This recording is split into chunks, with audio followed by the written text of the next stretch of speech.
Oh, come on, man. Tap in, nigga, log in. Smoke a lot radio, we going all in. Tap in, bitch, log in. Smoke a lot radio, we going all in. Tap in, whole log in. Smoke a lot radio, we going all in. The squad making sure we all win. Smoke a lot radio, we going all in. Zilla, I'm the host with the most smoke. Rolling up the most dope. Kato got the most jokes. Simone Taylor keep it sexy for the grown folks. I'm OG, tone low, bouncing on them gold spokes. Smoke, we the #1 podcast. Some other shows, all trash, Amber Rose, all ass. Broadcasting live from the coast. Sick committee with the jokes. Come and get your ass roast. Kato phone you nigga, review my file. How to show up on the net. You other niggas is clowns. Pulling bustin' niggas' cars, pulling whole skirts up. I'm the king of one-liners, y'all got what the fuck? Since we stepped up on the scene, we got the haters' attention. Only bosses on the set, you other niggas is mentioned. For your back for interviews, nigga, boss up your views. Nigga, fuck your crew, nigga, who is you? Coming through with the block report. The real spill, cause niggas know I got report. About to give you what you're waiting for. Simone, Kato, and Young, we about to take the floor. And we back like we never left. Other radio shows, they getting put up on the show. Every time we step out, you know we fresh to death. Here to take our reign till there ain't nothing left. You bitch! Hey, who is these niggas y'all talking about? They gon' get on Smoke a Lot with they 400 followers, 17 motherfucking view having ass. Fuck, these niggas crazy than a motherfucker. These niggas crazy than a motherfucker. Fuck. Hey, Simone, what she got with? Oh my mama.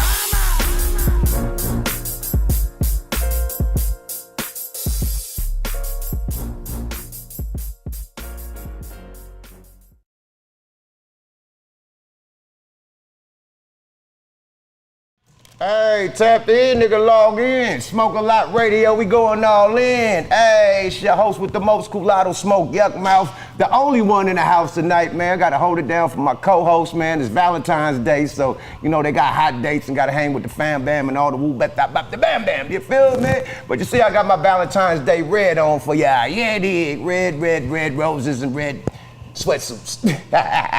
But we in this thing, man, powered by the world famous Coin Academy and sponsored by Royal Blunts for the stump, baby. Royal Blunts, man. If you need your smoking deeds, go to Royal Blunts, man. We got everything, man. We got the palm leaves, man. We got the natural leaves, man. We got the natural leaves, baby. If you like them leaves, baby, we got the natural leaves, baby. We got the hemp wraps. We got the papers. We got the tobacco papers, man. We got the clothing. If you want the gear, we got the gear, baby. You dig? We got lighters, grinders, role plays, everything you need for your smoking deeds, baby. So if you want to go get with Royal Blunts, man, hit your favorite dispensary, man. Hit your favorite gas station, your favorite smoke shop, your favorite liquor store, and ask them for their latest Royal Blunts, you dig? And tell them Yuck Mouth sent you. And if you really want to go up on your game, man, hit royalblunts.com and really do your thing, man, because it's a lifestyle, baby. Stay loyal to Royal. Yada da.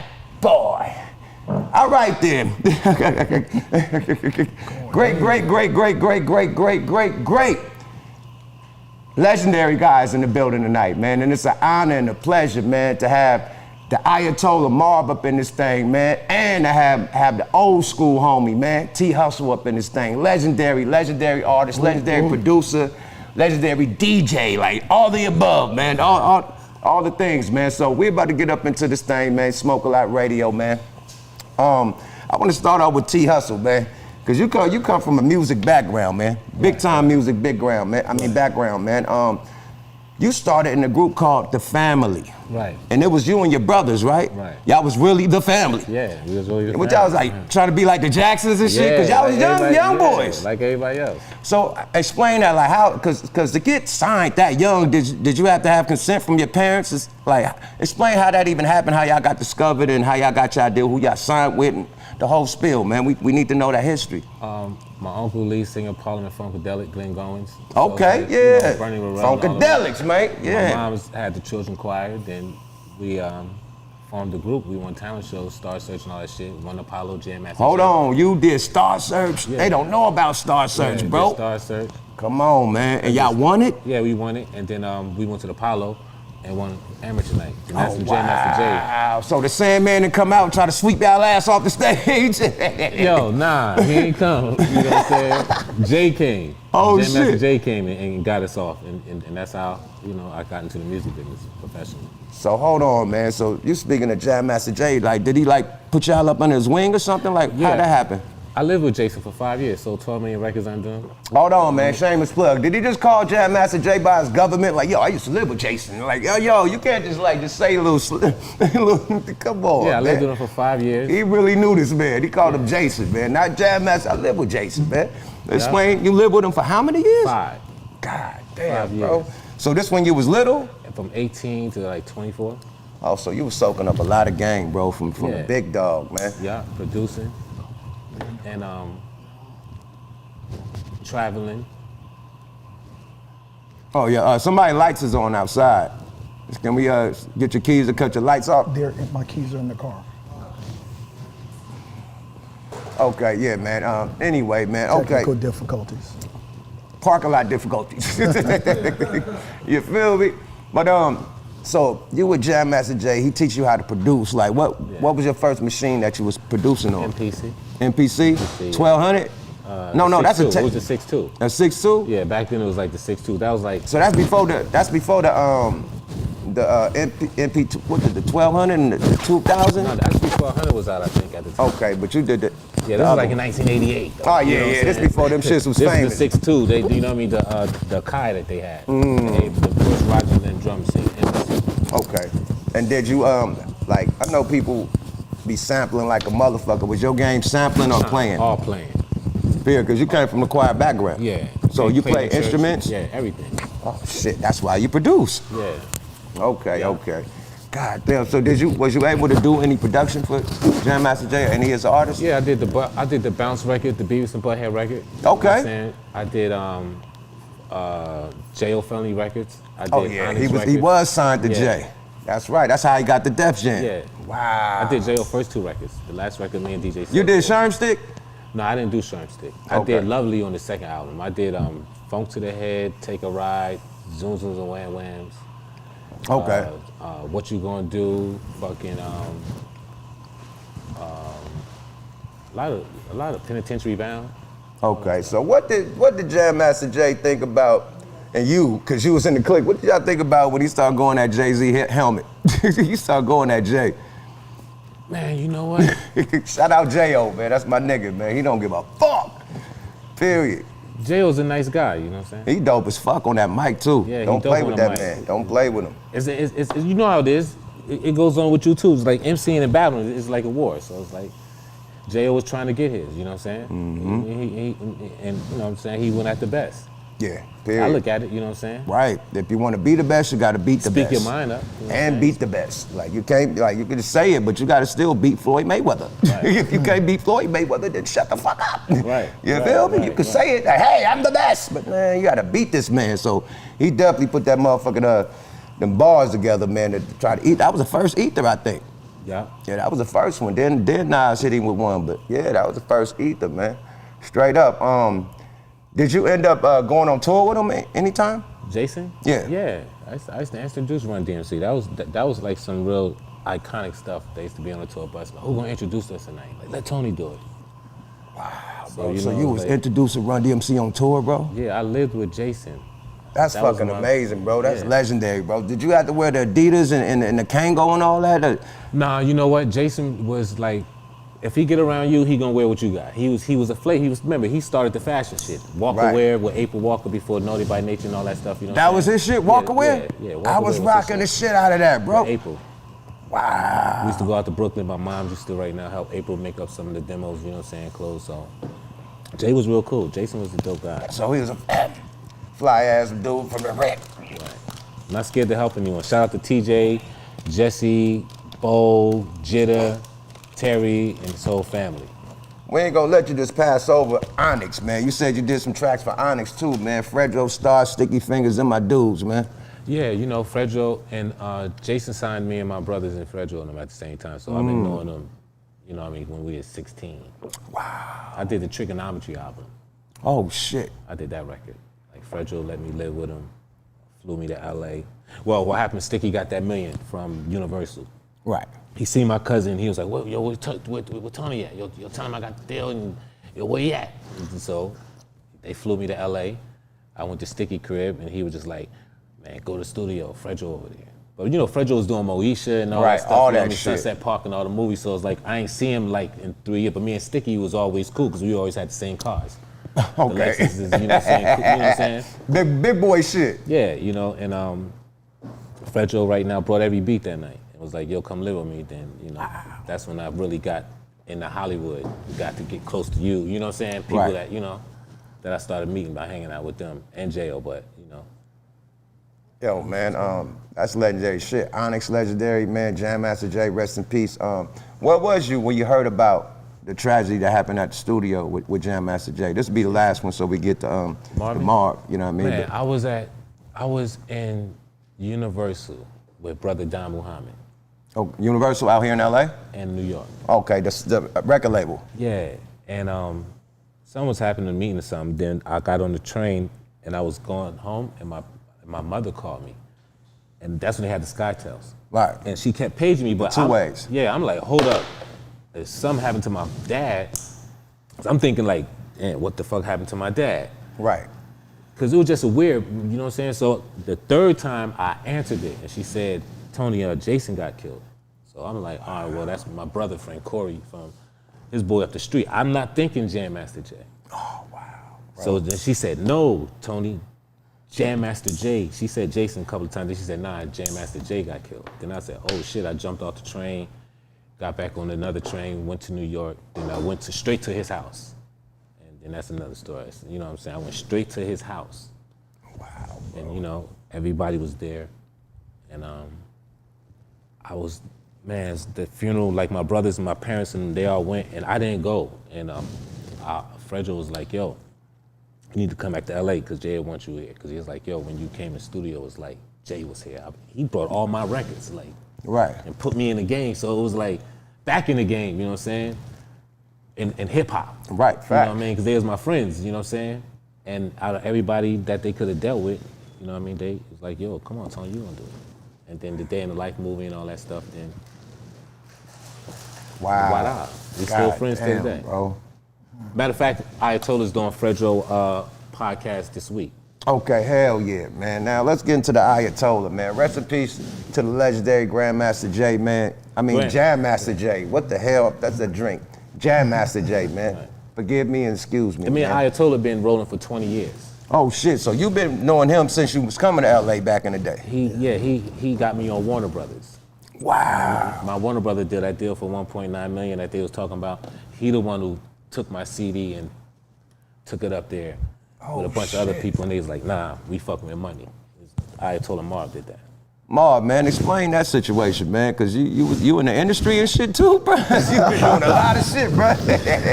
No, what happened is one of my little homeboys had big dick energy. You dig what I'm saying? So he goes into Shepherd Lane Production, you know, Stan Shepherd. Shout out my dude Stan Shepherd, man. That's my OG. Yeah, Stan Shepherd and Lee Ford. They had the record label. Had the little record label, so they got with Shaheed Muhammad and told Captain Shaheed, and Shaheed brought some dudes out of Watts, and they had their little records going on.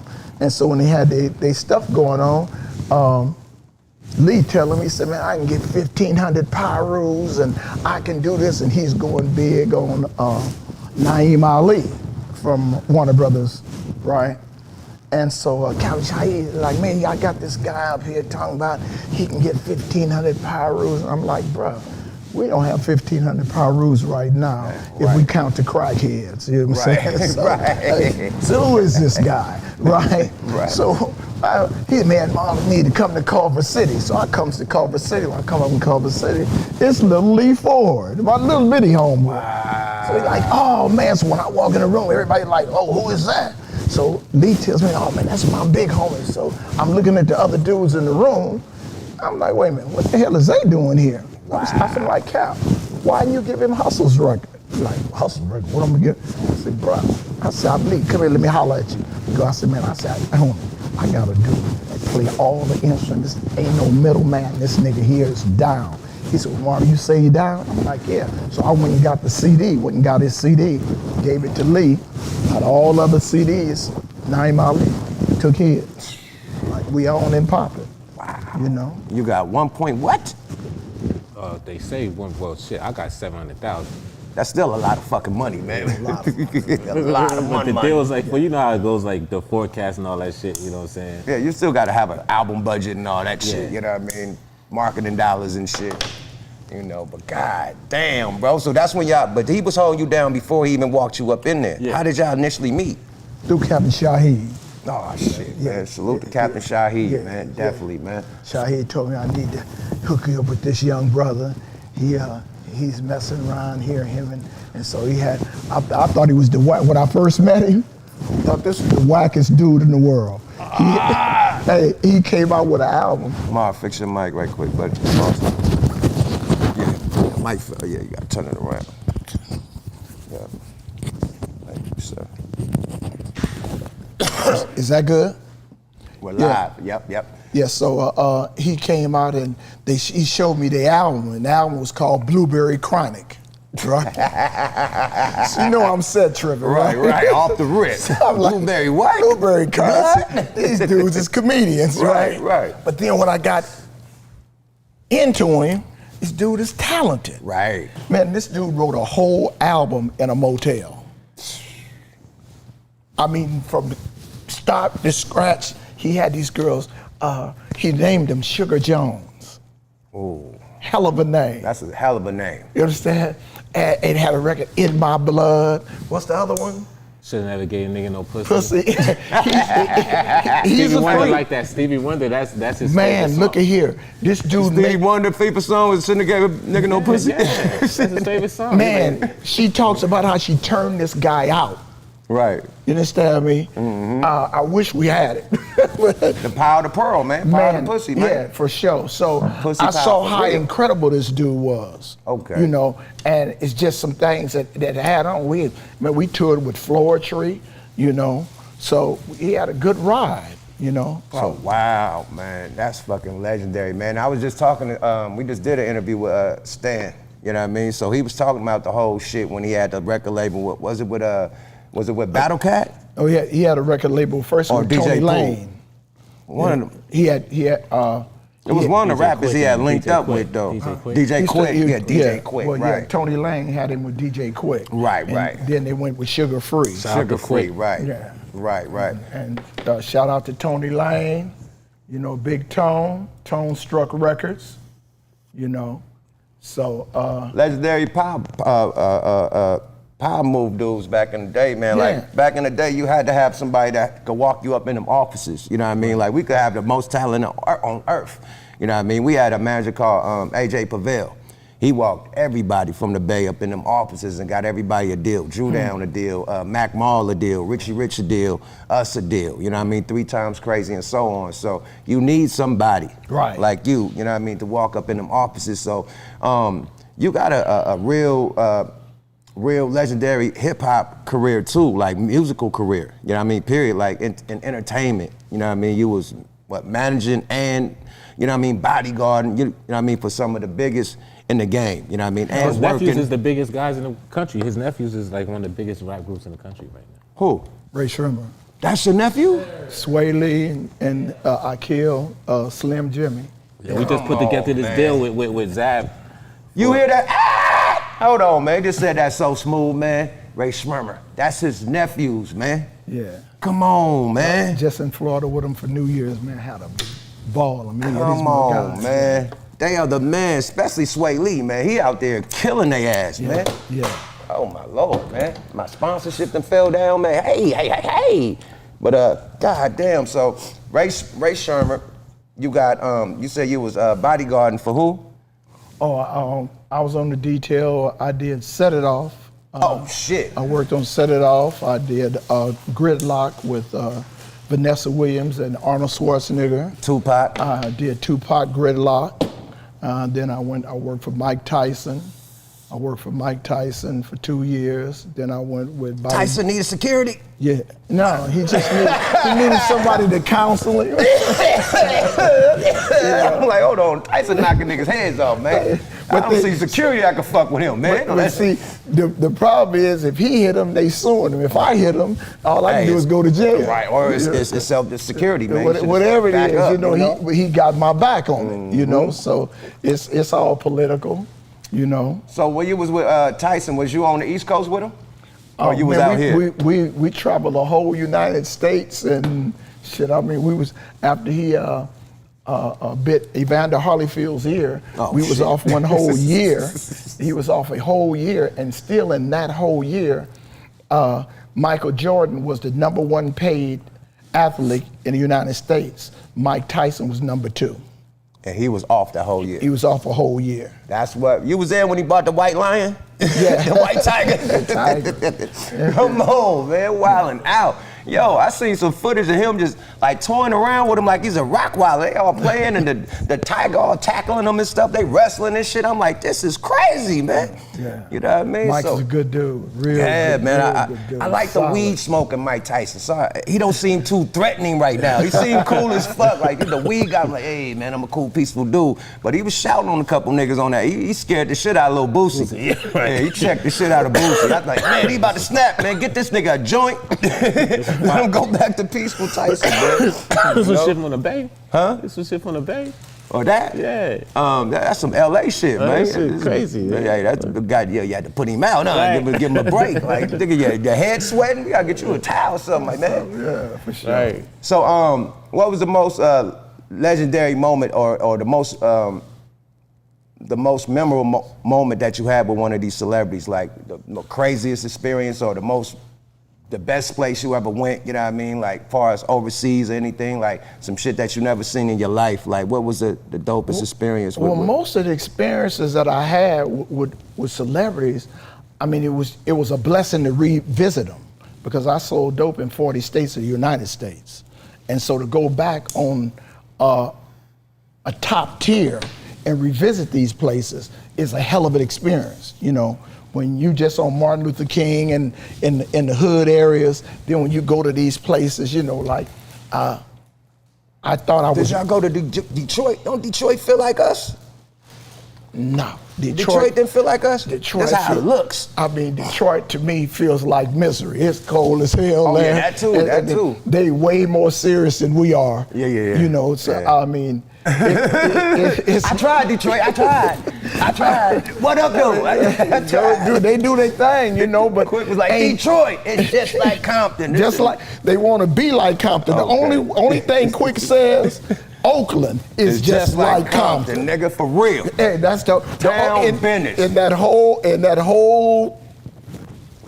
joint. That whole hook. Oakland is just like Compton. Man, let them know. They don't know. When I got to Seattle, they want to be just like Compton. You know what I'm saying? Right. So. Oh yeah, definitely Seattle, all that, Oregon, Portland and shit. Yeah, they definitely want to. KC. Yeah, they all want to be like. So it like I say. And no disrespect, it's a good thing because it's influenced. Like a lot of people from LA migrated out there and they got influenced. You know what I mean? Influenced people out there. We change cultures all over the world. Facts. And that's the beautiful thing about Babylon. Compton is 10 square miles. You call Compton Babylon? Babylon, home of confusion. Ooh, preach, man, preach. So in Babylon, we've created some. You know, if you didn't know, you know now.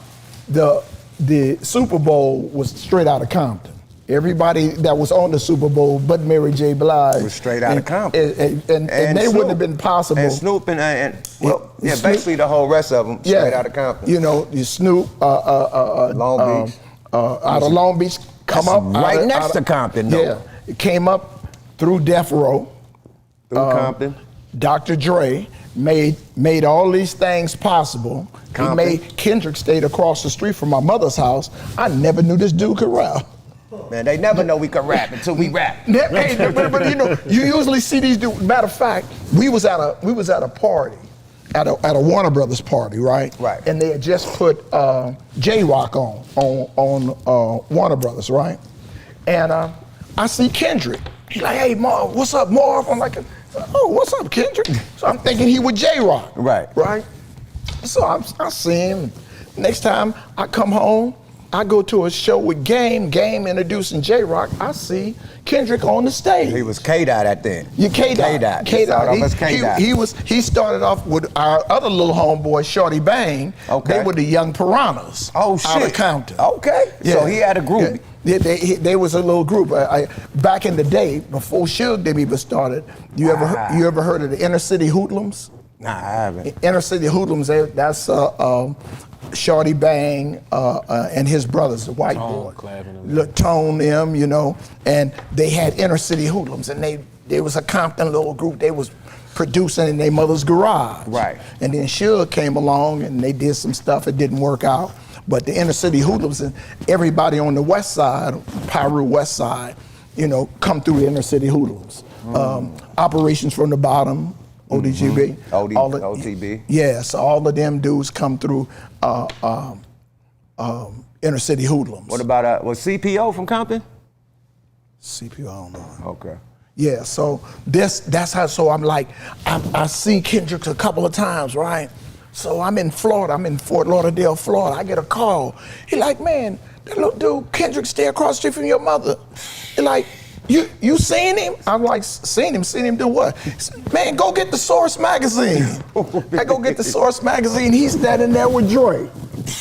Like, That double XL. It was a double XL. Double XL? I think it was Dre, him, and Eminem or something. Right. Well, man, Wowzers. So yeah, I slept, really slept on me. But yeah, give me my your props. Fucking neighbor, man. Right across the street. You could have got somebody another 1 point something like you did this young man. Yeah, You but, did. I mean, he's still straight with us. I mean, Kendrick's a base. He's a good dude. He stays in his element. He don't let this get the big heads.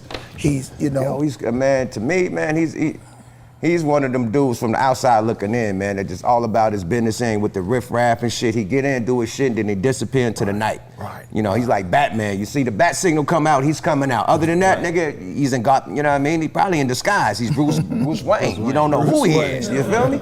But when that motherfucking that Kendrick bat signal come out, nigga, here he come. He gonna do that dance, a little stutter step. And shit, he was doing that at the Super Bowl. Speaking of the Super Bowl, man, you said that was Compton, man. How did it make you feel, man?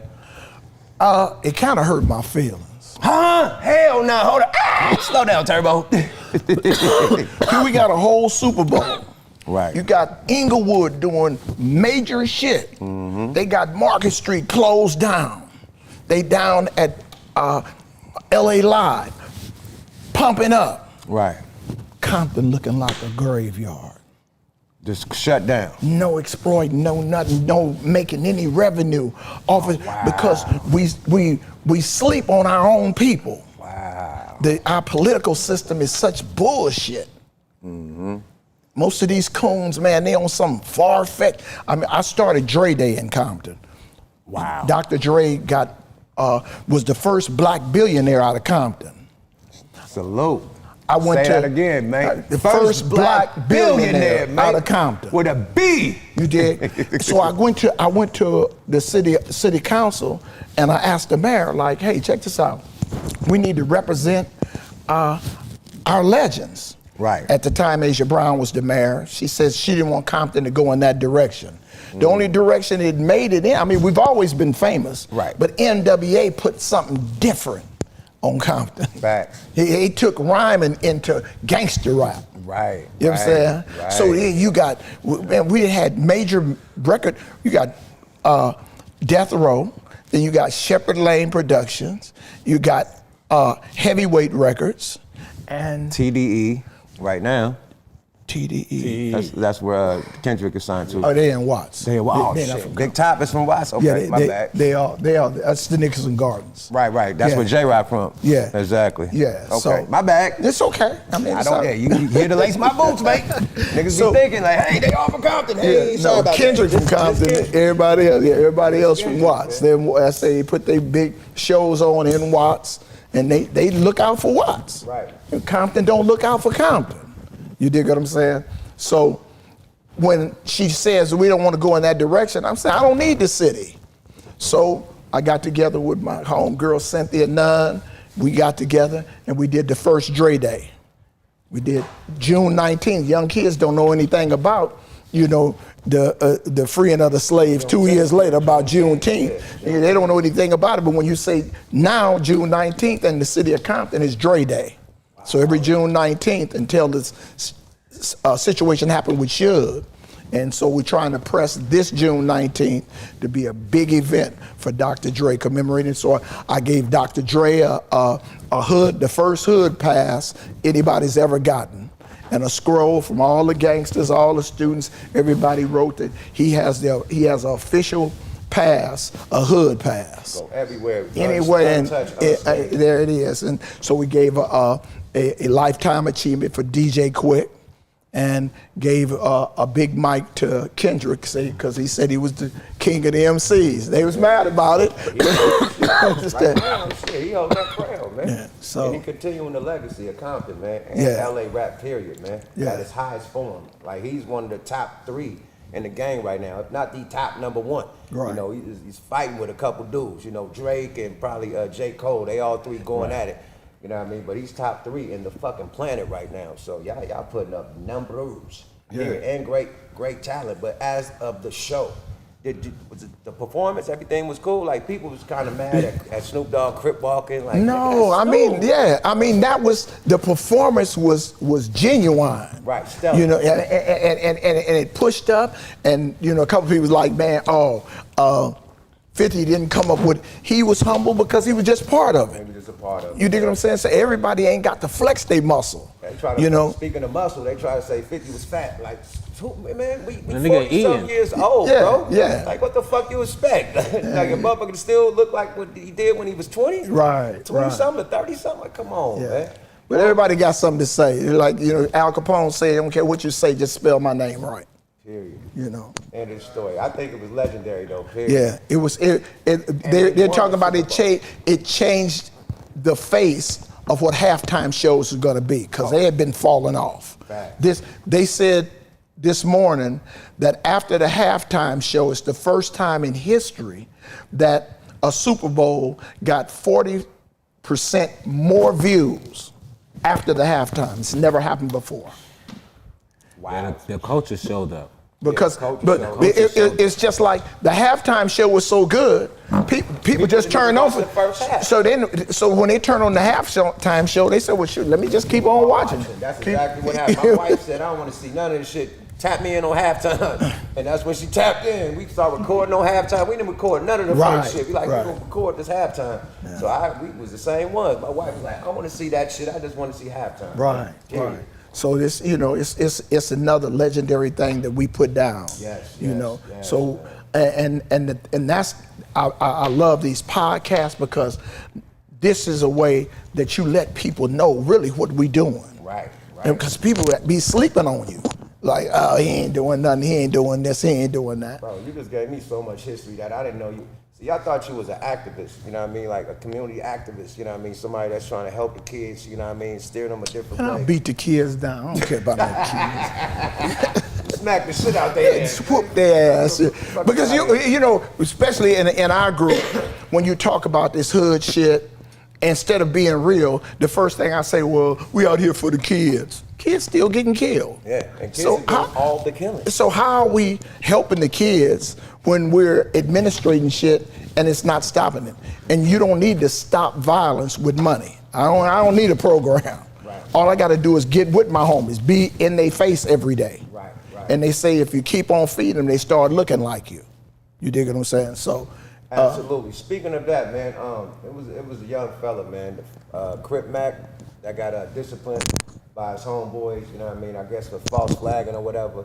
Do you approve of things like that, or do you know what I mean, because you from a gang too, do you approve of people getting disciplined for their false actions, or, you know what I mean, you think that people was hating on him because of his celebrity? Because that's what they trying to say. Well, they say it, and it could be true, but for everything, for the Army, if you do something out of line, you get disciplined. Facts. If the police do something wrong, he get disciplined, he get desk duty. Right. So you get knuckle duty, but what I think about Crip Mac now, that if it take 10 dudes to DP you and you ain't in the hospital, you got a weak crew. So that man, after he got DP'd, he was on live. You know, he accepted his DP, he went to it, and I don't have none of my homies that's gonna do anything. If it's over 3 of y'all and you can't handle him, he ain't supposed to be touched. I don't believe in DPing. Right. Because me and One-on-one. me and my homies, when I grew up, if you did something wrong, you'd have to go do something to white America. Right. Beating up me don't make you no bad guy. Bad guy, right. If you're keeping the crime rate up, Right. it's doing something different, you know? So a lot of people, they got this dude Frog out of Bounty Hunters. And so I don't know the man from a can of paint. And so he spoke on me. He said that if I was around, if I was around with Puddin would have pistol whooped me. I'm Puddin's big homeboy, right? And so he gets to, but now his homeboys, James Noble, that killed the police in 1979 on the 5 line, I was kicking it with them. Big Carlos, Ray Boyce, ain't none of them ever pistol whooped me. The Lot Boys, the Spotlight, all of them. And so then we would listen to one of his interviews, and he was talking about when he went to Centennial, and he was on Piru Street. But now you away from Watts, right? And Watts got 2 high schools, Locke High School and Jordan High School. Why didn't you go to their schools? Because them Crips ran your ass out of there. So you was on the witness protection program in Compton. So he said he was in prison, and when he was in prison in 1984, I came down from San Quentin. I told you I was in the SHU program. So they were supposed to send me to Soledad, but they sent me down to DVI, Dual Vocational Institute, Tracy, California. Right. When I got there, I had a red TV, a red sweatshirt, a red hat, a red flag, a red natural like me, basically right here. just like you. You understand me? So when I got there, they opened my box. Big Swan from 7-4 would say, who was Marvin Kinsey? I said, that's me. He said, cuz, you can't stay here. I said, what you mean I can't stay here? He said, man, we ain't got no slobs on the line. This is Blue City. Ooh. I said, is that right? He said, man, just tell the police, man, they'll take you over to J-Wing. I said, well, bruh, I just came from the hole. I'm not gonna volunteer to go. Back to the hole? So like, what are you talking about? He said, well, man, you can't. I said, well, the same bus brought me, brought you. Right. So what are you telling me? Right. So I go and lock down. Every day they were talking about, we gonna kill you, we gonna do this, we gonna do that. So one of my little homeboys, Bam, Sherwood out of Front Hood, he said, man, look, Marv, my enemy, he my big homie. If y'all wanna do something, do it head up. Right. But I rode their line for 5 months until the administration got rid of me. Never locked up. So this same dude, Frog, say he was in DVI and he was in the hole. No, he was in J-Wing because no bloods go to the yard. You understand? In Crip City. In Crip City. Right. Because now, you know, the bounty hunters, they got into a thing with these people called the Hawkins, and about 9 of them came to the county jail. And I was down in 1750 with Doc Holliday, Angela Bono, Tookie, Jan Brewer, Hoover Gooch, huh? I said, rest in peace, Tookie. Yeah, Big Took. And so they told me and Peabody, man, we need y'all to come because we got some bloods and they don't want to go to the main line. So they started 3,500. So instead of every blood ever came to 3,800 and had to fight their way to the hole. So now it became easy. They started 3,500, then they went to 4,300. So you don't even fight Crips no more. Right. You fight each other. Fight each other. You know what I'm saying? Right. So you don't get no points for that. You know? So you got some of these dudes that's imitating and saying who they were. And all the time that this dude Frog was in the penitentiary, I guarantee he don't have no IBs on no white boy or Mexican. And every pen you go to, you're supposed to have an initiation of blood if you who you say you are. Right.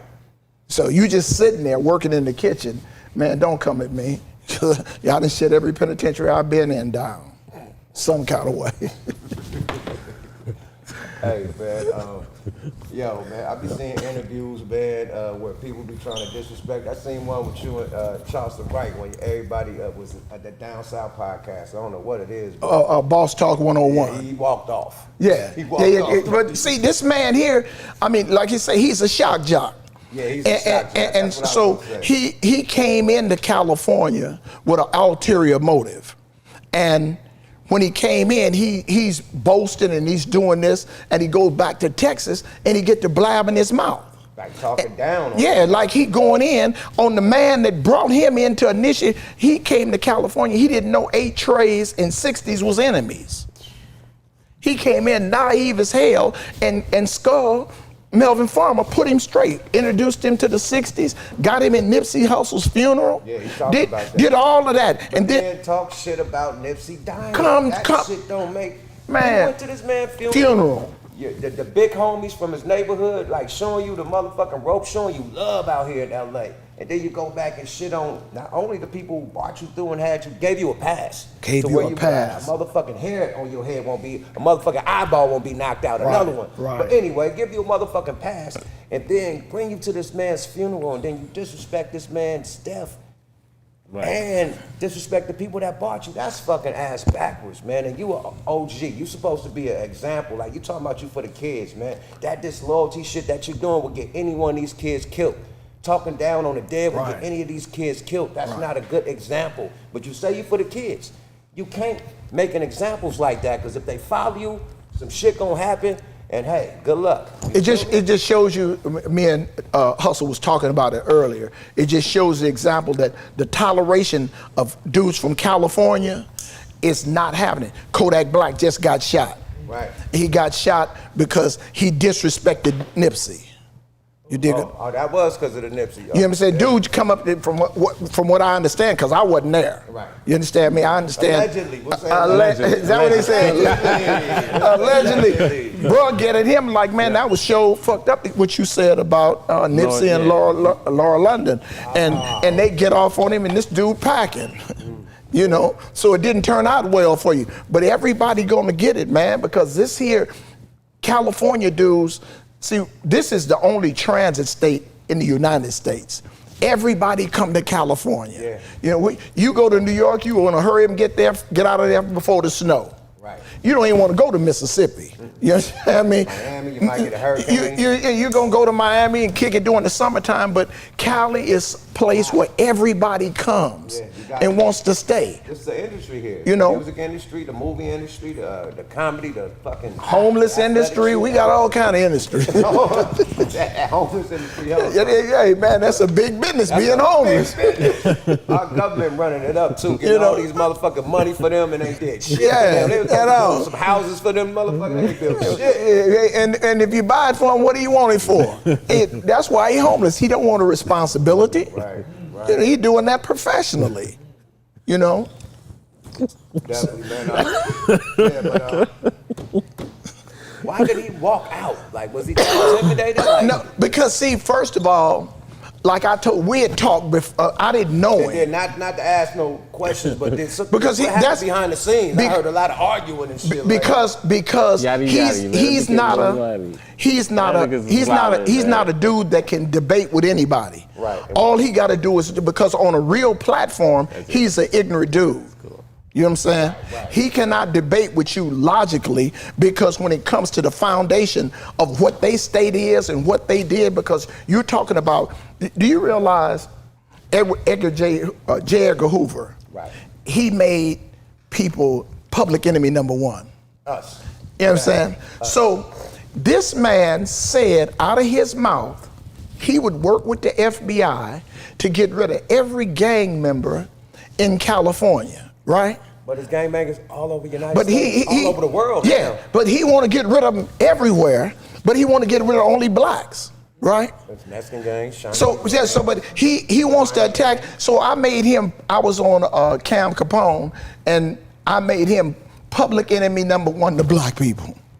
You understand? So I went to Dallas because he was talking shit about LA. I don't live in LA, I'm from Compton, that 10 square miles. So he got into it with Marv James. Right. And him and Marv gets into it. Marv never said anything about his crackhead grandmother or his unfaithful mother. Right. But he tells, fuck Montreal. So Montreal is kind of dear to us. Come on, rest in peace. Like, You understand? his brother, Yeah, man. rest in peace, like disrespecting the dead again. Yeah, fuck Montreal. So I tell Melvin, man, we got to go back there. Because he said ain't nobody from California coming to Dallas. So you California niggas is y'all cowards, y'all this, y'all that. So we pushed up. Right. So we pushed up. He agreed to come to the podcast. I told him, I say, bro, check this out. It's some things that you said about Buntry. You don't know the politics of his death. He like, well, no, man, I don't understand, but we'll talk about it.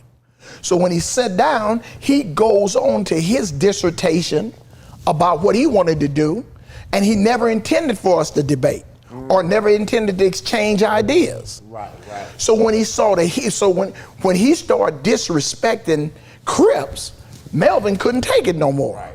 Especially when you talk about Nick. Yeah, so when he said, you know, Tookie, Monster Cody, none of that, you understand me? Because him and Monster Cody, they homeboys, they made trades.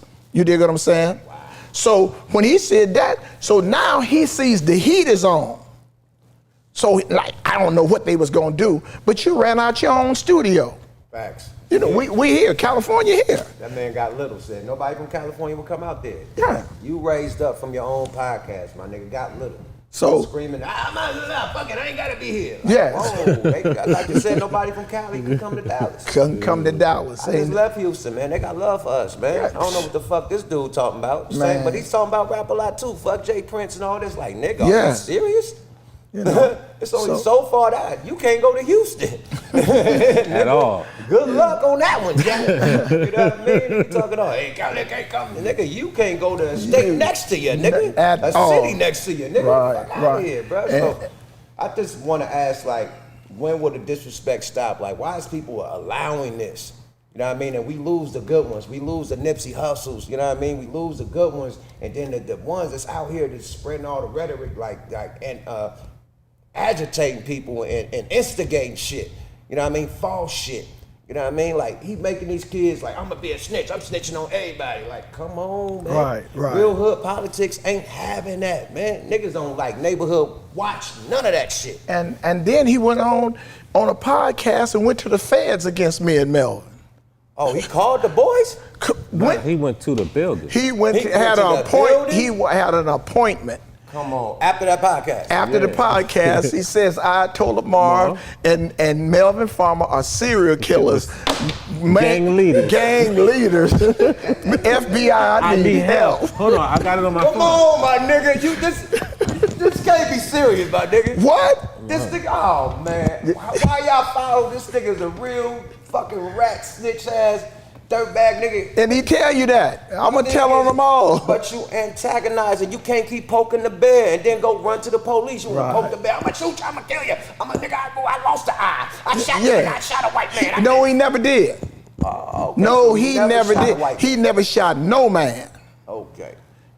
He was involved in a murder that he didn't commit. But still went down on. He did 7 years. I mean, he did, because in Texas, shooting a white man, somebody got to go. Right. But how you get 7 years and your crime partners get 99? Who did you tell on? Yeah. Whoa. Huh. Yeah, well, if you talking about he telling right now, he definitely told when At 14. Oh, facts. You know? Facts. So it's just, we have these dudes, right now the internet allow you to be anybody you want to be. Facts. You know, I can say this and that, and it's no consequences. And there's no nobody doing a background check. Nobody doing a No background background check. checks, boy. Yeah. You gotta find out shit like you just told me. Like, nobody knew that he had somebody, you know what I mean, that he was, you know what I mean, on that motherfucker with. He act like he did it. I killed a white man. I went down. I threw my time out. I became a gangbanger in jail because it looked cool to me. And man, Because he was getting raped and molested in juvenile hall, and the lady, a white lady, gave him a book about Monster Cody. you fucking lying. Man, I'd lie for you and with you, but I wouldn't lie to you about nothing like that. Man, so Master Cody put him on. The book, Monster Cody, he'll tell book put him on. He ain't got jumped in, initiated, nothing. He say when he got out of protective custody, A he had read the book, one eye, You got to give him credit. He read a whole book with one eye, and he went out there and he got to telling little juvenile hall. Now he the big guy. He had been there about 3 years. Right. Now he telling them about gangbanging and being a Crip that he got out of a book. Oh, wow. See, I thought he had niggas in jail with him that put him on. No, they beat him up and made him go on. Oh, wow. He was a gopher. He was a little one-eyed. This man knocked his own eye out. I was about to ask, how his eye get? He was playing with his claim, he had a pencil and the pencil hit him in the eye. Whoa. And then his mother took him to the circus and he saw these clowns, and when he went to see the clowns, he ran into a pole and knocked his eye out. He's been hurting himself all his life. He ain't hurt nobody else. Whoa. God damn. The guy don't like ugly, babe. You know what I'm saying? Yeah. So all the stuff that he's talking about, he's the kind of guy that talks in a third person. Yeah. He's telling somebody else's story. Somebody else's story. You know? I don't even know why people listen to him with the disrespect. I'm not. Because you know what it is? A lot of these closet queers, he's saying something they've been wanting to say all their life. Fucking life. You know? Oh, just like the Rainbow Bright dude, you know, that got the Rico in New York. He's saying shit to rappers that motherfuckers always wanted to say. Wow. Disrespecting gangbangers, disrespecting people in Chicago. You know what I mean? Like shit that. What's people it, don't Rainbow never- Bright? That's Tekashi 6ix9ine. Oh, okay. You know, you got code names. You got Okay. code names, you know what I mean? I'm not up, you know. Old people, you know what I'm saying? I'm slow on that. But you know, you got to understand you do things to yourself because you never supposed to let a dude like that in your inner circle anyway. Anyway. So, you know, you talking about, oh, he told on me. No, you told on yourself. Yeah, because you let him around. Yeah, because of his celebrity status, you let him into your criminal activity. Ooh, ouch. Say that again. A lot of people, because of their celebrity status, let people in their criminal Let them activity. in their, man, I mean, the biggest police right now is, what's his name?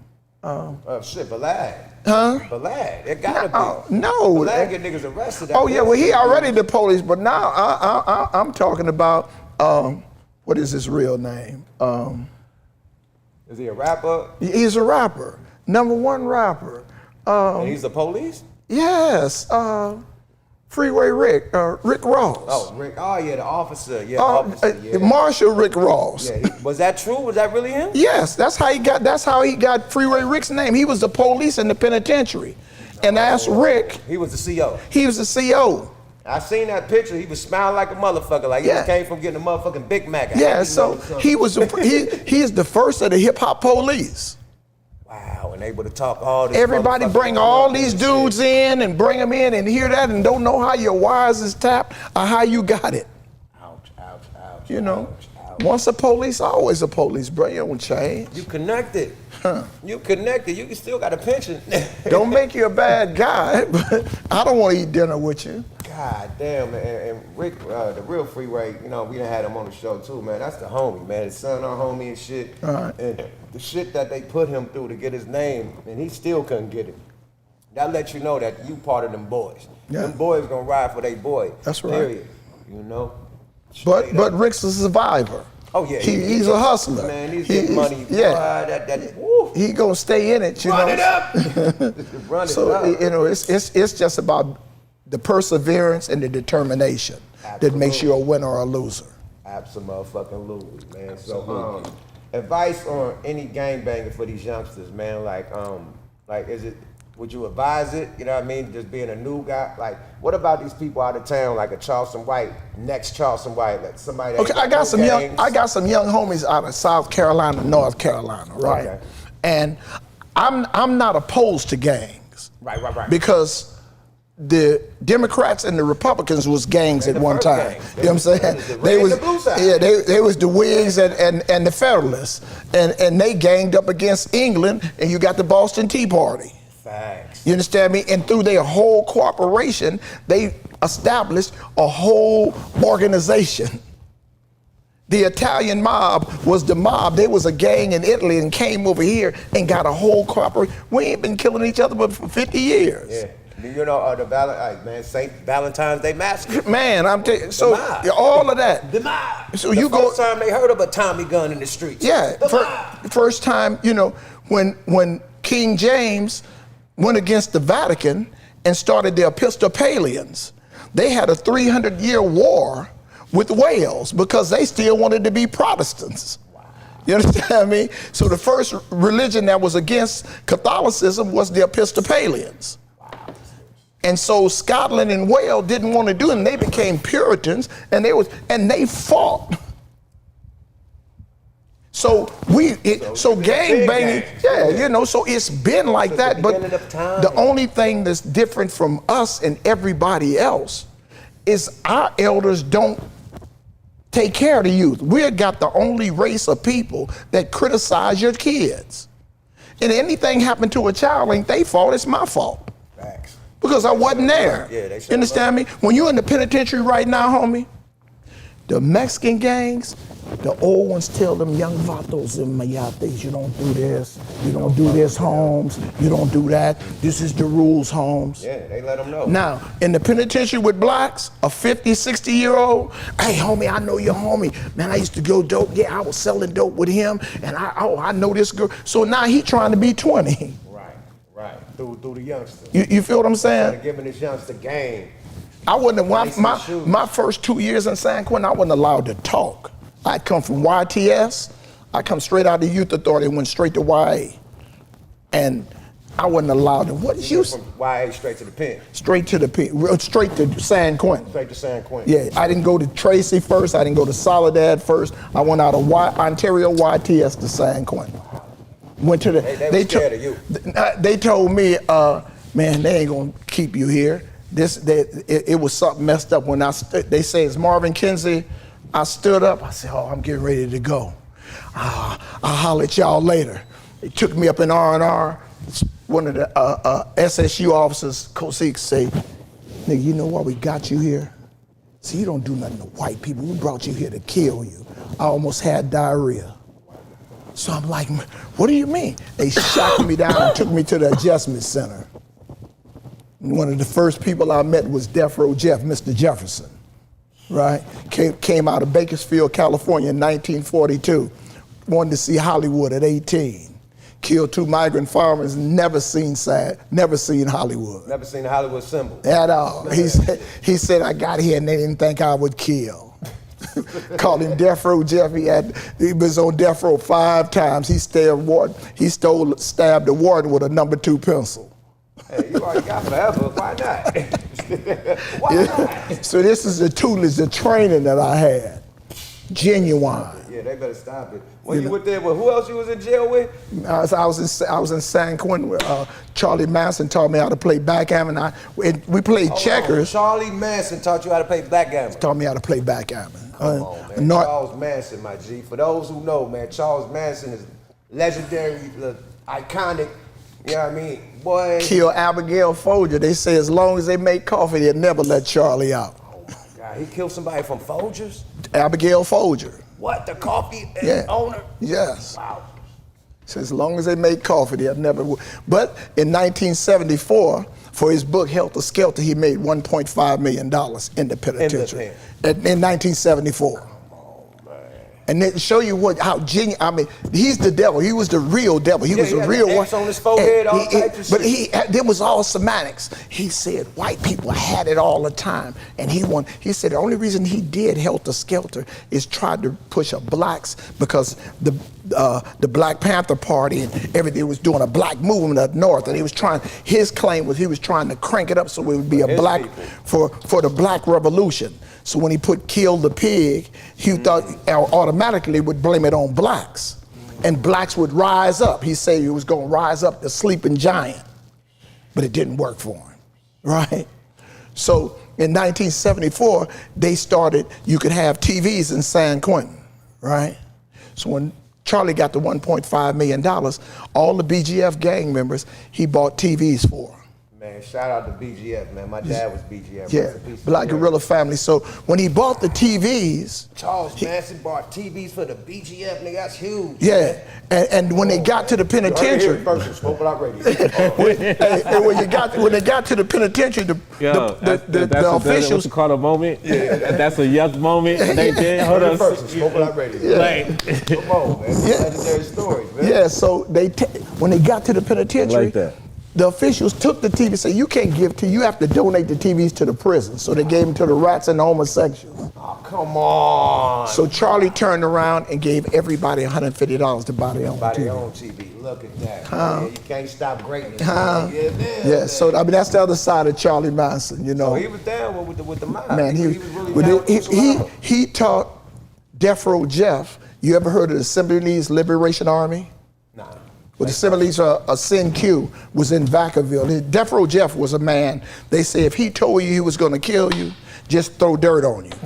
You understand me? Just throw dirt on Just throw dirt on yourself because he going to kill you. He got you. Right? So if you ever listen to the Patty Hearst story, you'll hear in the Patty Hearst story and William Randolph Hearst said, well, is there any way I can get my daughter back? And in the story, he'll say, it ain't but one man can get your daughter back. He's in San Quentin. And that was Death Row Jeff, right?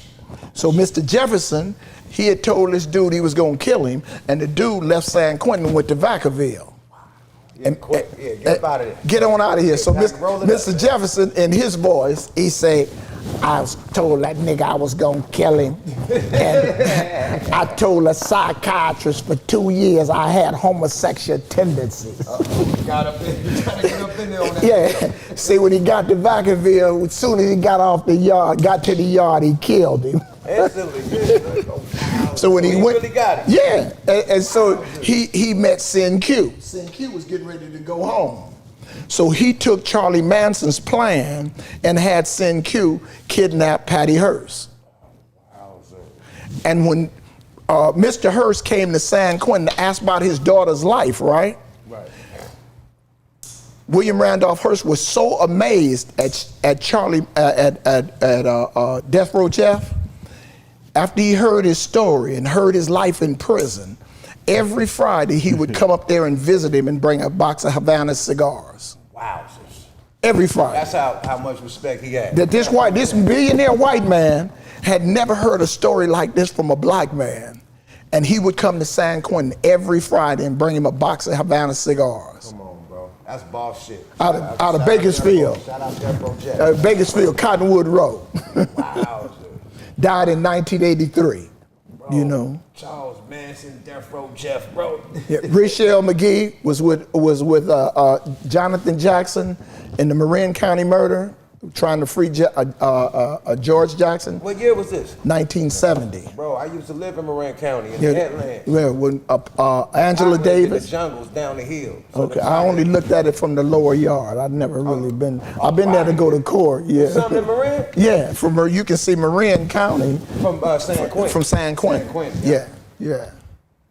Absolutely. Yeah. Damn, bro. So again. So Richelle went to court when Jonathan, they put the judge and the jurors in a van, and they said they shot the van up over 300 bullets, 3,000 bullets. The And- whole judge and the jury got shot up? Yeah, they killed them all except the prosecutors. They say Richelle shot the judge's head off with a double-barrel shotgun, right? So when they pulled Richelle out of the van, they thought everybody was dead. Richelle got shot 33 times, right? So emergency medical technician found that he still had a pulse, and he told them, if you say anything, they're gonna kill him. So they put him in a body bag and shipped him to San Francisco Hospital. And that's where when they did SB 42 in 1975, and they made determined sentence, and it was bringing everybody out the hole, the warden of San Quentin says 3 people will never let out of the hole. Hugo Purnell, he just got killed 2 years ago. Death Row Jeff, and Richelle McGee. We ain't never letting them out. One more, Larry Hoover. Oh no, he wasn't in San Quentin. But yeah, but out there, they ain't letting him. Yeah, you know, that's political. You know, he did some big, he made some boss moves and changed a lot of things in politics. Not only, you know what I mean? Yeah. So once you start controlling certain things, and with us as blacks, we have to be subliminal behind it. You know, Omar Bradley is one of the baddest mayors we had in the city of Compton, but he got too big for his own self. You dig what I'm saying? He became a general and didn't have a real army with him, right? Okay. And he was trying to bring back a community that we grew up in, and white America still wanted it to be the ghetto. So he became an enemy of the state, right? So the people he tried to save, they turned against him. Oh, wow. You know, same way we should. The people he tried to hate, tried to save, they turned against him. Man, speaking of Suge Knight, man, and just what you're talking about, these situations, these prison situations, man, where were you and what were you doing in the LA riots? I know I was locked in jail in '92. I was in juvenile hall. They locked us down. I was in camp. They made sure they locked us. No television, no nothing, no rape, no champagne, no nothing. Move the mic on. No, my mic done fell off. That's what happened. Just readjust. Yep. No, the mic fell the fuck off. It's on the ground. That's why it sounds so low. My bad. Good point. Good point. But yeah, and the riots, I was locked in juvenile hall and they locked us down. Period. So I know you was out here. Like, how was it during that time, man? Well, I mean, it's the same situation. You know, a riot in Black America never affect white America. We didn't riot Beverly Hills. We tore up our own shit. Yeah. And then next week you got to go to white folks and ask them for the shit that you just tore up. Yeah, just ask them for some money to rebuild the shit you tore up. So the Asians got it the worst, and they ain't had nothing to do with that. No, Asians got it the best. They got $150,000 grants from what's the name? But the Asian did kill the little black girl in the store, right? Shot her in the back. Natasha Harlan. Right. So that's why they got it. They went in their stores and stuff, but all of them stay in Valencia now, and people that wasn't even involved in the riots, they was bringing busloads of Vietnamese and Orientals down to Compton to go to FEMA to put in, but you had to go yourself. So they came up. Really came up. They hit a lick. Hit a lick, now they open more nail shops. More nail shops, more salon, and we still, more beauty shops. We still homeless. Yeah, still homeless. You know. Wowzers, man. Yeah, that was crazy, man. I just was seeing the footage after I got out of jail because they cut the TV off so we couldn't see it. But I seen a lot of the Reginald Denny situation with the truck and all of that, dude. Yeah, that was legendary, man. I see LA ain't having it. They was not a lot of shit that happened in other cities, you know what I mean? That you got the stuff that happened in Florida, you know what I mean? And that dude's still walking around. He sold his gun at auction. He's selling pictures and all types of shit. And he's still walking free. LA wouldn't have nothing like that if that happened in LA. Period. Yes, it would. Yes, it will. White boys been killing out here. Police been killing. But I'll shoot you, but I won't shoot the police. I won't shoot the police. But so I can't glamorize something. You know, I was in Jackson. But dude wasn't the police. Dude, you know what I mean? Dude was a fucking. Yeah, I mean he was. But he's a, you know, their neighborhood section, watch. Yeah, and he should have been dead. Yeah, like you know, neighborhood watch. He should have been dead. But it's just like everywhere. And then only a white dude. It took a white man to bust at him. He didn't hit him or nothing. He went to jail, you know what I mean, for busting out. But it was a white dude who really didn't appreciate that shit and try to get at him. This on Black Lives Matter, who pushed up for blacks more than... You're talking about Zimmerman, by the way. Zimmerman, yeah. I had some dudes, and I was in Jacksonville right after that happened, right? Jacksonville, Florida. And they got their dreads and they got the gold teeth in their mouth. Man, y'all, ain't nobody come up on our block, man. We holding this down. I said, well, wait a minute. How come Zimmerman is still alive? Man, he right down the street. But if you want to kill somebody, killing each other all day though. All day, it's easy. Like you can't, like Miami, it's been having so many shootings, like celebrities, like people, like I think it was a situation where I ain't gonna name the rappers, but it was a situation where rappers is out there and they getting shot at, their girl getting shot at, you know what I mean? I think the gang was out there in the hotel and they shot up this car that's being parked outside, you know what I mean? Like But Zimmerman is free. Why we got so much hate for each other? Like, you come from the era where we used to have each other back. Right. Like, what changed, man, in your eyes? Like, what switched it up and made us so hateful towards each other? Because crack. Crack? You think it's crack? Epidemic, man. That's a sin that was so made you so selfish. And it put you against, and so now you got little boy. Some dudes hadn't had pussy before the crack. Facts. We was smoking dope. I mean, we was fucking dope fiends, strawberries at the age of 14. We give them a little piece of crack, they let us fuck. And niggas all say virginity to a crackhead. You know, you got homeboys getting head from another homeboy's mother because she's a crackhead. Man, I swear to God, boy, I was fucking my homeboy mom, nigga. He didn't know.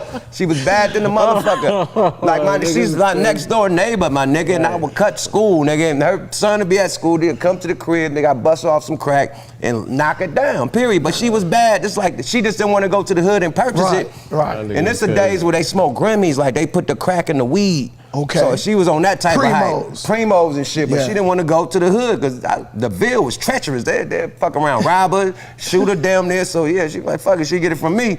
Right. You know what I mean? So it changed the loyalties. You know what I'm saying? So now, you thought dude didn't know it, but he know you fucked his mom. Bruh, he didn't know it, man. He didn't know I fucked this. He know now, but he didn't know I fucked this mama, nigga. My niggas from junior high, though, I was bringing them, like, and had them hide in the closet and shit. They didn't believe me. I'm like, I'm fucking a 30-year-old, nigga. I'm only 14, 15. They go, hell nah, he ain't fucking no grown lady. I said, because I wasn't giving a fuck about the little high school chicks. I'm fucking grown pussy. Hairy grown pussy. You feel me? Hairy grown pussy, nigga. Straight, but this shit called Funky Monkey with this shit nappy dugout. Nappy dugout. And she was like Puerto Rican and black, so it was juicy fruit.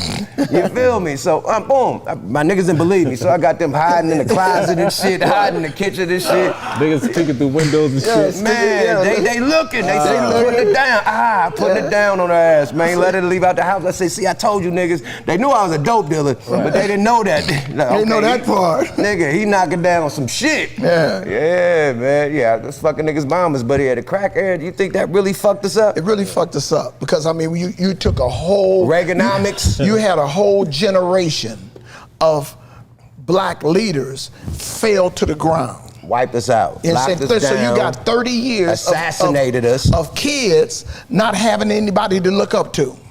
You have 40-year-old washing a 15-year-old rims.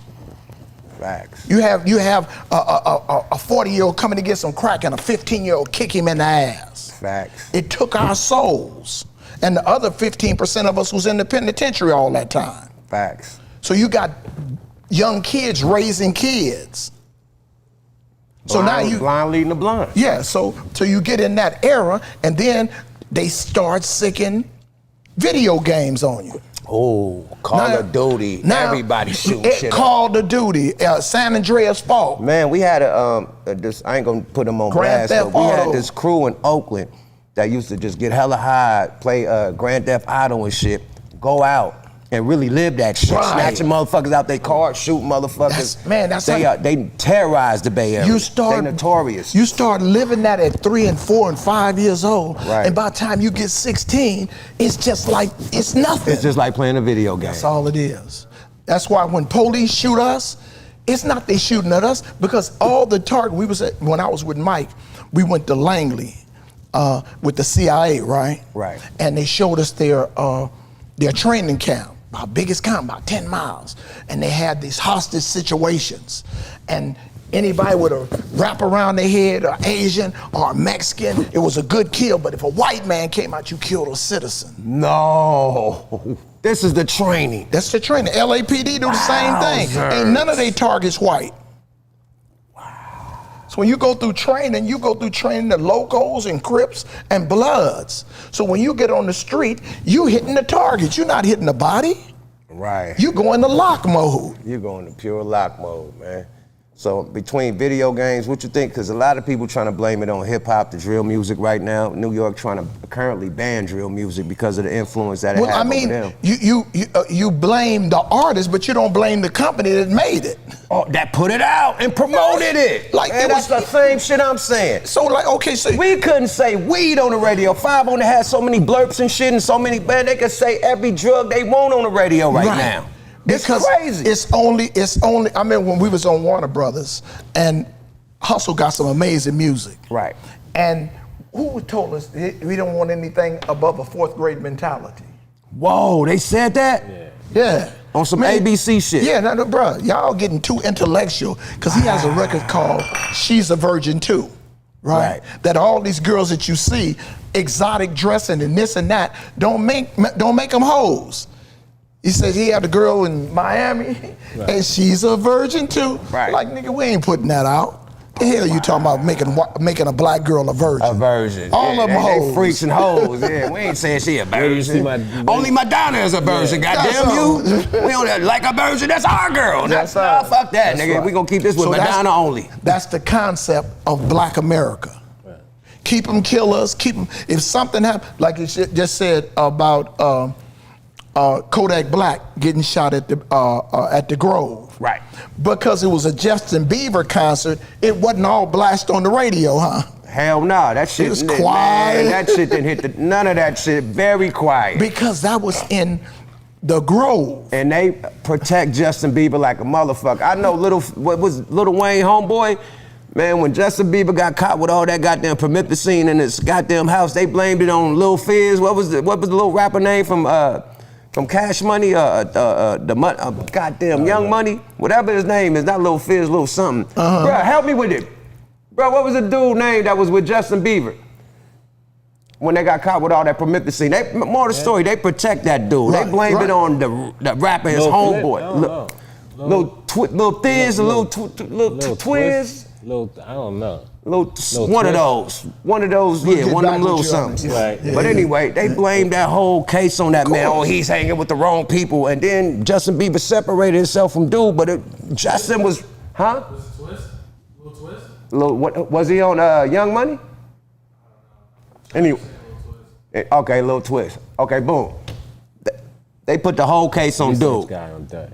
You know what I mean? Period. They protected that dude. This dude was a full lean head out here. Right, you know what I mean? I knew niggas that used to hang with him. He's buying lean by the pint and down in that shit. But they protect that man. But like you say, Justin Timberlake. Oh, yeah. The flip. they put it on Janet. Yeah, like he ripped it. Janet got in trouble. Yes. They praised him. Oh, he didn't know. Like, what the fuck are you snatching at the breast for? Okay. Anyway. Yeah. So it's just how once you know the rules of the game, you can play it. Mm-hmm. We don't understand the rules. We just want to play the game. Every time we do something, it's a foul. Right. Every time. But when you know the rules, you can say, "Hold up." That's why they got that little red flag. And hold up. Let's do a replay on this shit. Replay. We have to start doing replays, and we have to get our kids to start understanding what this is, because right now it's critical. Man, a prime example of that is what Whoopi Goldberg is going through compared to what Joe Rogan is going through. Mm-hmm. He haven't been suspended. It ain't no slander, but Whoopi suspended. It's slander. Right. She's anti-Semitic. You gotta say sorry. Yeah, I have to. Nick Cannon, you gotta say sorry. He had to have a rabbi interview, like after that, and the rabbi had to break it down, like, man, but they could do what they do. Joe Rogan still ain't had the minister break down, you know what I mean, a real African American or a real black man. Right. He didn't have to give them the history, you know what I mean? Like, they had to give us the history, you know what I mean? Like, give come us on. Our history. And put us on punishment. He gave him the history and he still was fired. Yeah. Still didn't have a job. Still lost Wild and Out. So it's definitely different He got with it us. back. He got it back.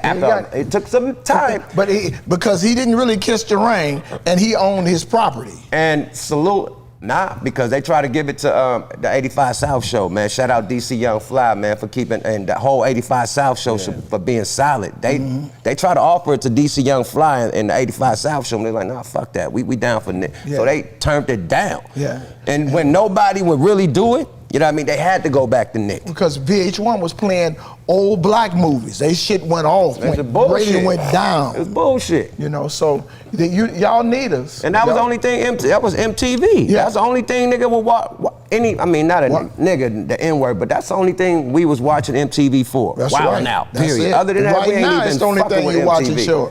Cannon a real nigga. Yeah. Period. So yeah, they try to take everything from us and make us apologize, but they could do this shit and get a pat on the back. Right. You know, and then they gonna explain why he gets a pat on the back. So I mean, so we just have to take hold of our own self and be confident in who we are. You feel what I'm saying? It don't take a lot of money to do things the way you need it to be done. Just like with my business, Pot Squirrel Farms. Shameless plug. The Pot Squirrel Farm. And we got it from a shout out to President Barack Obama when people say, well, Barack Obama never did anything for blacks. What have you done for Barack Obama? When he went into presidency, the Crips, the Bloods, the Nation of Islam, the Nappy-Head Coons, Cullets and Possums, they should have been in there and made this FBI and the CIA stand down. They had to go through 8 years of white scrutiny. Him and Michelle couldn't even have sex because they was gonna say how it went, huh? Right. And still and all, while we was eating pork chops, having parties, he was doing shit for us. Yeah. You understand? I saved my house, making homes affordable under his administration. The health care plan. What under about his that small business loan plan? Small business so loan. So many of my homeboys got that soft 100, 200, 300 thou wow. Nigga, real quick, niggas hit licks. I knew a cameraman that hit a lick that said he was a Fortune 500 nigga and got 300 just being a camera nigga. Like, he said he was a movie director. Like, everybody got that check, my nigga. This nigga shoot videos, nigga, for $500 a video. So nigga got smooth 300, nigga, off Obama. Yes. All my niggas in the hood, you know what I mean, that couldn't afford, niggas, they got the Obama phone, nigga. Everybody had a phone all of a sudden, nigga. Phone, yes. Come on, it was some shit that was legendary, the Obama phone, nigga. Yeah. Come on, man. It was a good way to track you, though. It was an FBI plan. Definitely. You know, they had an ulterior motive giving you phones, you know what I'm saying? So you better believe that shit tapped. Yeah, so it's all regulated. But he made some major moves that we don't know about. In 2014, he created the Jobs Act.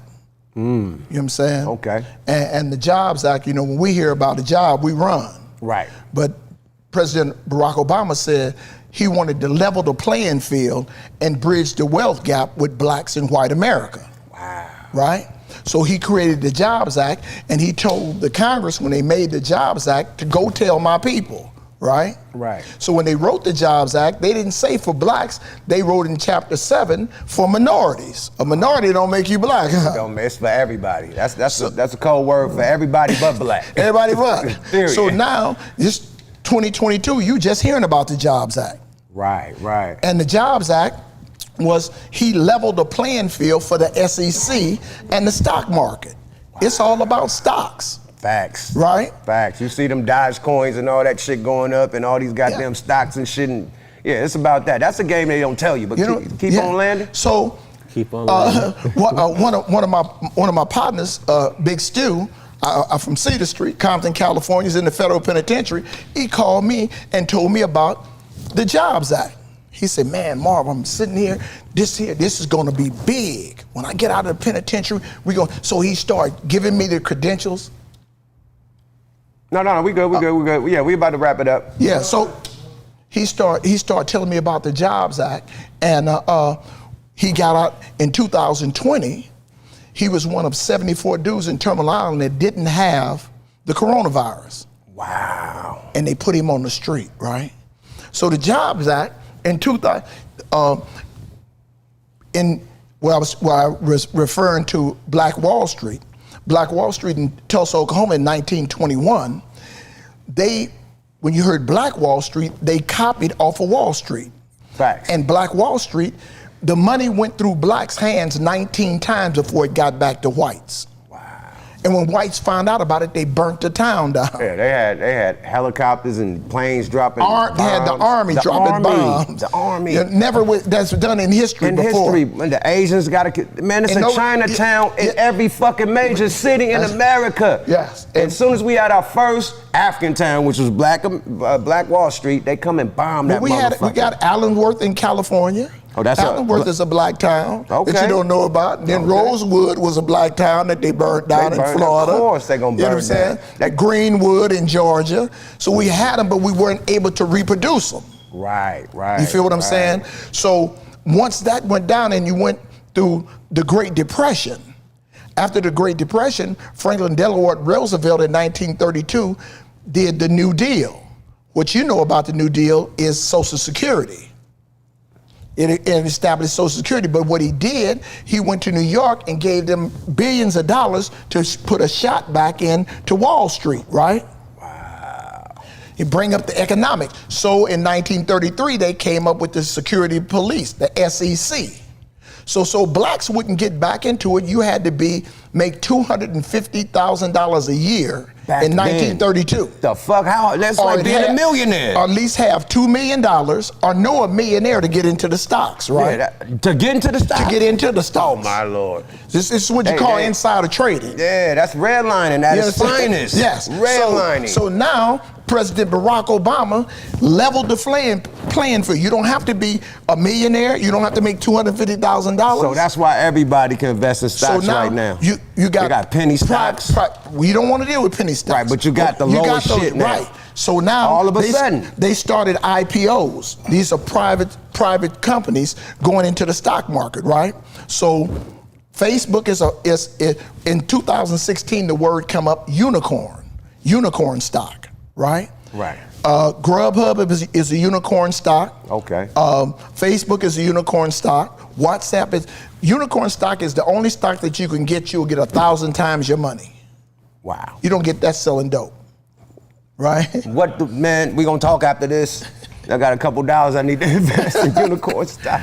Period, bro. Yeah. No, you don't got to invest no money. So that's the whole plot of unicorn stock. So they find 340 unicorns a year in the whole world, right? Right. But this is the first time in 2020 we made a black unicorn. Oh, black Private unicorn IPO. factory. We put out unicorns. Oh my God. So Hey, Pottsgrove Farms is a unicorn. Oh, come on, man. Hold up, big swole up. Yeah, we gonna talk about it. You talk about it. Hey, where can they reach you to get on the unicorn? PottsgroveFarms.com. Definitely, man. Definitely. We have a thing called Follow Me for Equity. Everybody want to get into stock, right? But you may not have the money. To get into penny stocks, you're not going to get but pennies. But pennies, bro. You put $500 in a major stock, you're not going to get a turnover for 4 years. Right. I guarantee you a turnover in 18 months messing with me. And my Follow Me for Equity, you don't have to put a dime in. All you have to do, when you go to PottsgroveFarms.com and go down to the inscription of the Black Unicorn and go into the link, once you go into the link, you get $150 with stock of my company. Wow. Sir. And all you have to do, everybody got a phone, huh? Everybody. And you follow celebrities for free. Right. All you have to do is follow me for 365 days. Whenever I need you to follow, if I say it's 4 fat women and you give them a thumbs up, you follow me for equity. In 365 days, you'll have $180,000 worth of stock in my company. Sound like a fair exchange. You don't lose nothing. You don't have to put a dime in. Wow. Pottsgrove Farms, follow me for equity with the blackunicornfactory.com. Wow, man, that's black excellence right there, bro, period. Y'all link up, man, and definitely, man, get your stock on, man. One last thing before you get up out of here. I done held you gentlemen for a long time, man. This is a dope-ass interview, man. This shit has been, hey, keep it going? Okay, one more thing, man. You was talking a lot of, you got a lot of history, from just old school legends, man. LA legends at that, man. As of recently, Snoop Dogg and Harry O has acquired the rights in the catalog to Death Row, man. See my jacket? Come on, man. So, how do you feel about that? Oh shit, he representing. He got all the new Death Row shit on, man. So, how you feel about Harry O really, acquiring, something that he put money on initially, that they try to keep him out of? I can't say how to keep him out of. If brother doing it like that, it's good for Compton. That's a Death Row legend. You know what I'm saying? It's an enterprise, and I don't want to make a comment. I'm glad. I just want to know how you feel about it. Don't make a comment about what happened in the past. What's happening right now? I want to know your feelings. Man, I'm ecstatic about it. Thank you. I'm ecstatic about it. I think Snoop is going to take it to a whole nother level. Facts. And I think with the implications of the people that he's dealing with, it'll be good for us all. And I'm like I tell you, I'm pushing it. Yeah, boy, you got Death Row down, man. You got the whole. Did you go to the album release, the Death Row album release this weekend? No, I didn't. Wow, I wasn't invited either. What y'all do? Y'all didn't invite me? Hey, man, I wasn't invited neither. I was at the birthday party, though. But Okay. I ain't getting invited to the Death Row joint. But, man, I seen them, man. They turned up, man. It looked like it was a dope-ass event. You had all the big Willers and Dillers up in that motherfucker, man. And it was even East Coast, you had the goddamn locks up in there. Snoop doing his thing, man. I'm gonna say, you have to know how to be subliminal in your actions. You know, you can still do, like you say, some people are arguing about them doing the Crip walk. Well, that's legendary. That's you know part what of I'm the saying? culture. So it's all over. It ain't just a Crip walk. Everybody do it. Everybody You do it. understand It's a me? new dance. If you look at the Blood walk, it's almost like the Crip walk. You know what I'm saying? Absolutely, man. So it's just like, you know, you got tomatoes, so everybody got something to say. My shirt and my hat look like tomatoes, tomatoes. You know, so I was ecstatic when I first heard about him talking about trying to get it. And so you was there in the early works of it. Yeah. When was the talks like? What? You know, it was like, man, like I'm trying to get this, and I'm like what year? Like, was it a couple years ago? A couple years ago. Okay. And people, you had to hate. He'll never do this. Was it when Harry O first? Didn't Harry O just got out last year? Last year, yeah. So it was before Harry O got out. Yeah, he been working on that, you know. And he did he went through all the hoops and followed the yellow brick road. And you know, he's an executive. He ain't just a rapper now. Man, you know? Rightfully so, man. Like, I mean, if it's gonna go to anybody, I don't want it to. Whoever had it, the Great Britain family, they couldn't continue the legacy. Now it's in Snoop hands. He could sign new artists, continue the label to go, and keep the catalog going. Like nobody would. Whoever had it, they wasn't rocking it right. They can't do nothing with it. Yeah, Snoop. Snoop about to take it to a whole nother level, man. And he was a part. Like, if it wasn't Dre or Snoop, like who else was gonna get it? Period. That's right. You know. And I heard that Suge Knight is actually happy. You know, everybody trying to. I think Suge Knight's son said, yeah, they proud. You know what I mean? Of the shit they saying Suge Knight was swinging at the air or something like. Nah, he's actually proud of Snoop. That's what the son said. Right. You know what I mean? Now everybody could get paid and shit could continue the right way it's supposed to be, man. So salute to Suge Knight Jr. I mean, if you're a real and despite his shortcomings, Suge is a real dude. Oh, real as fuck, man. And he, you know, he ain't gonna just bite down on something that he lost. You know, he gonna celebrate it because it was his baby. He birthed it. You understand me? And whatever it developed into, it's just like we were just looking at a special with Malcolm X. And no matter what you say about Malcolm X and what you say about the Nation of Islam, if you heard Malik El-Haj Shabazz, you would know who he was. So the only way you associate Malcolm X is with the Nation of Islam. Facts. So when he left, he was Malik El-Haj Shabazz. Don't nobody name that street, but everybody got Malcolm X. Right. Yeah, he did leave and became somebody. You're right. Yeah, he was Malik El-Haj Shabazz because he felt he was strained in the nation. Right. He never said the ballot or the bullet. You understand me? Or dare to struggle, dare to win in the nation. So he became an enemy of the state. Oh yeah, they wanted him gone. They had to. We heard it. As long as he was just saying the white man was the devil, everybody knew that. White people knew that. So and Negroes didn't want to believe it. But when he said the ballot or the bullet, you start fucking with these government politics. Wait a minute, hold up. Malcolm, what you doing? Well, hold on. We got January 6th happen, and these motherfuckers getting pats on the wrist. Like, they done raided the motherfucking White House. Like, what the fuck? Oh, they were just visiting? Oh, yeah, they were just sightseeing. What are you talking about? They just wanted a picture with the president. Boy. They just proud. They just proud. You know? Like, they made so many fucking excuses, man. They told that motherfucking White House up. Man. You know? Yeah, man. But it's different when they do it. Right. If we had gathered, we'd have been shot way about 5 blocks away. Nuclear bomb, and they would have went under bunkers. The White House would have been disassembled. That shit would have been crumbs. Yeah. With a bomb dropped on that motherfucker. They wouldn't have did all that shit. Police getting pushed back and running up the stairs and shit. Go back. Scared to shoot. Hell nah. Niggas would have been getting killed left and right, man. Yeah. Period, man. But goddamn, Harry O. One more thing about Harry O, man. Did you know him prior? No. You never knew Harry O? No. Okay, for sure. Definitely, man. Snoop Dogg, congratulations to Snoop and Harry O. I think that was a major power move in hip hop, especially West Coast hip hop.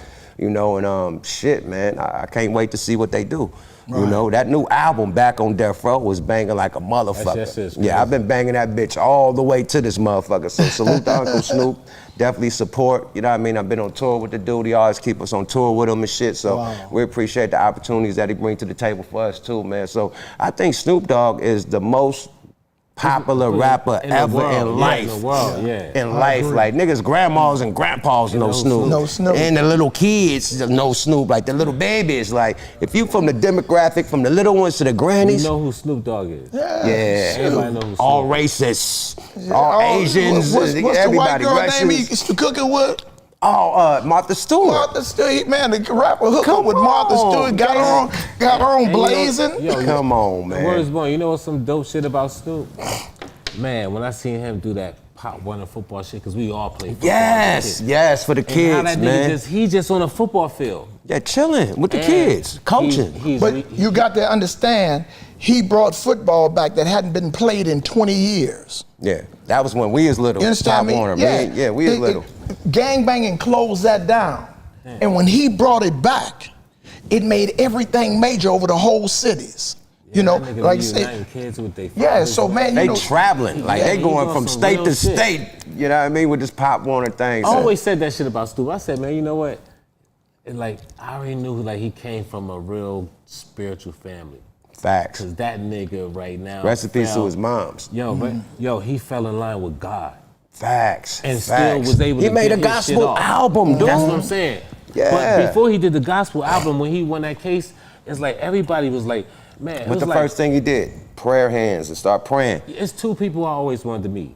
That I met Snoop a lot, but it was LL Cool J and Snoop. And I never forget, we doing the show. Well, Run DMC, I'm with Jay. I'm living with Jam Master Jay. He's doing the show. And we the ultimate roommate. Yeah, words wrong. We rolls up to the spot and we get in the van and it's Run DMC van.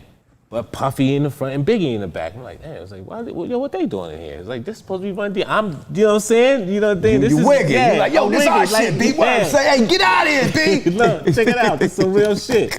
It's quiet. Nobody's saying nothing, yo. Motherfucking, we gets up and goes to Run DMC room and a dog pound in there. And look, I go sit on the arm leg of the couch, and I'm talking Sticky like, yo, man, yo, what's up with Snoop? You meet him? He was the biggest motherfucker in the world. Man, Snoop is asleep on the couch with a cover over his head, and the nigga just pull it over and say, oh shit, Jay, what's up? Yup. And I'm like, oh shit. He woke up like Redman on How High, me met the man. Yo, and I can't say nothing, you know what I'm saying? I'm just like, God damn, this nigga's right here. You know what I'm saying? Right here. Yo. Snoop the coolest dude, I take my hats off man. to that brother, man. He down to earth. Yeah. Yeah. You know what I'm saying? For as a dude on that caliber, like, I can't, no disrespect to all the big dudes. You was up there at Echo Lake when we was doing the record, and the police came up in there, remember? And that shootout happened. Snoop, and they came in the studio, they just wanted that nigga an autograph. Yeah, right. At Echo Lake Park, the studio. Echo. Yeah. Was it that night when the shootout happened? It was something that went on that night. You know, but that studio that got shot up. I don't know if it was that. Okay, it wasn't that night. Okay, because I wasn't there that night. I wasn't there that night. Not the shootout night. Nah, hell no. I was not there that night. I was there that night. You was there? No, I said I wasn't. Shit, son. man, please. Son, I wasn't there that night, but Snoop right now is a big fucking superstar. And you know what I'm saying? And that's when I first met you at the studio. You was in a Range Rover. Yeah, off top. You know what I'm saying? Let them know what I used to drive around these pieces. Yeah. Yup had the Range Rover, double platinum artist. And you know, and when Snoop is the motherfucking dog father, man. When I met this guy, he was like still major. Official dog father, man.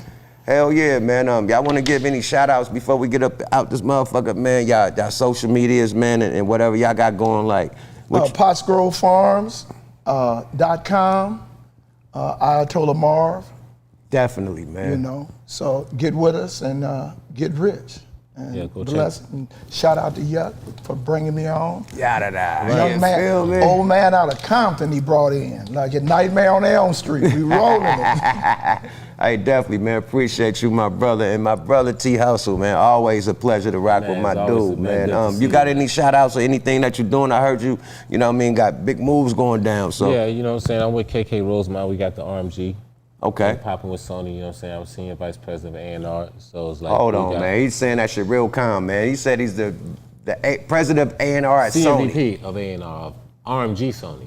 RMG Sony. Still Sony, man. That's a big move, man. He be saying shit like it ain't major, man. It's major. Hit him on his pager. Ring it, ring it, ring it, ring it, ring his telephone. Hey, he major, man. What else going down? Well, we got shit popping. I'm doing the Nicki Natural album for Love and Hip Hop. I got like 5 songs on her that we just did.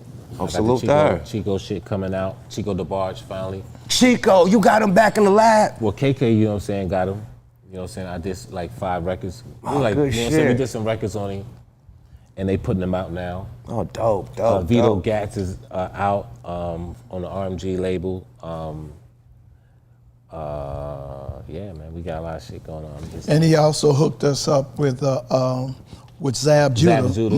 My nephew Slim, he's supposed to be doing a celebrity boxing match in June. Oh shit. So Yeah, shout out to Didi. Oh shit. Slim and Sway Lee, they're gonna be pushing up with the celebrity boxing match with Zab Judah. I just talked to him today about it.